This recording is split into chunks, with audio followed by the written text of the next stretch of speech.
Hey everyone, Arian Baez here from EAC 3400. So today I'm going to be reflecting on Chapter 8 and the video that explains how and why being literate, equates to success in our society.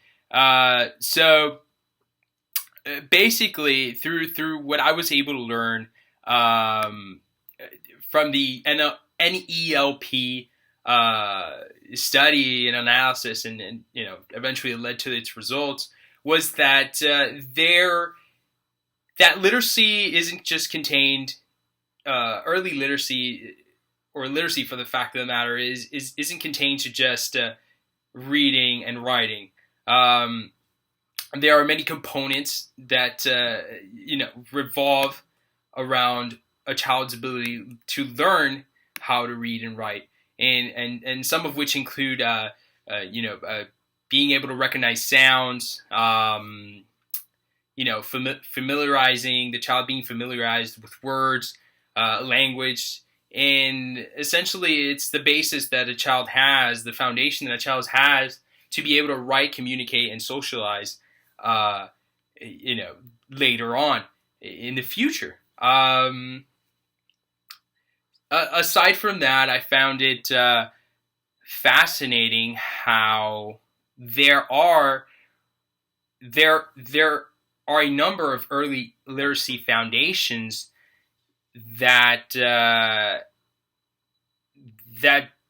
if developed or if even present, can lead to success in a child's ability to read and write in his future years. For example, I remember that a section of early literacy that was measured involved conventional literacy skills. So the child being able to decode words,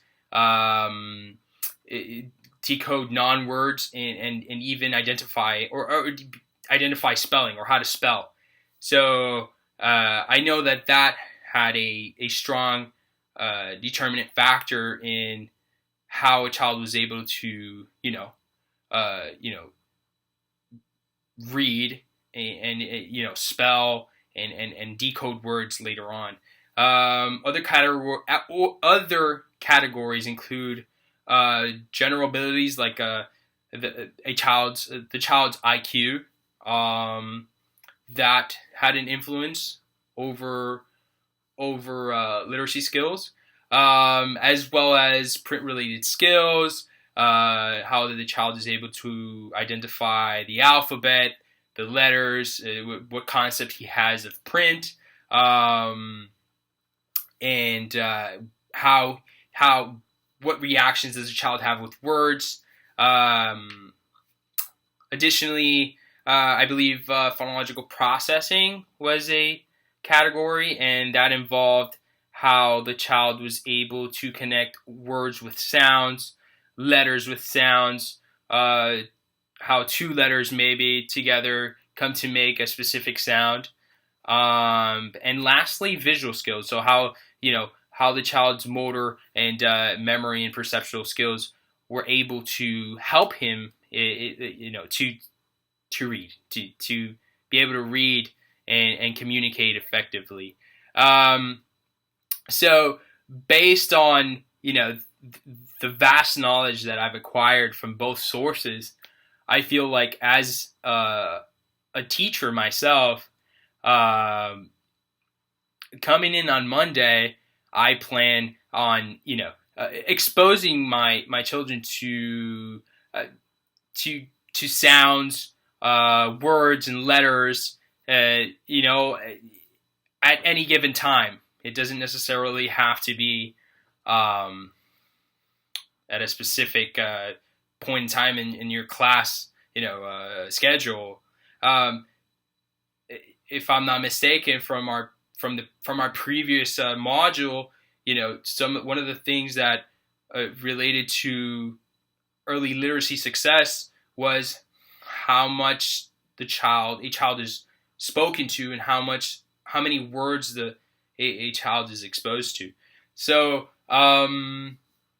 I do in fact want to increase my child's ability, my children, my class's ability to read, write, and communicate. So I definitely want to expose them to that type of environment, and that can happen. I can do that many ways.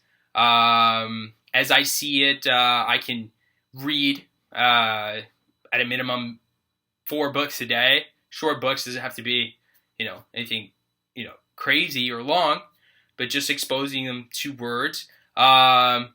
Likewise, I can play games with them that have to do that influence literacy. So I know there's a ton of games out there that can be played, such as syllable games, alliteration games, onset and rhyme games, fluency games, deletion games, segmenting games, addition games. So there are many things I know I can do, and many things I already have planned that in effect will I will take into practice that will it, supplement and enhance what my kids are already receiving. So again, these activities are about everyday fun, and it can really take place however one chooses it to be.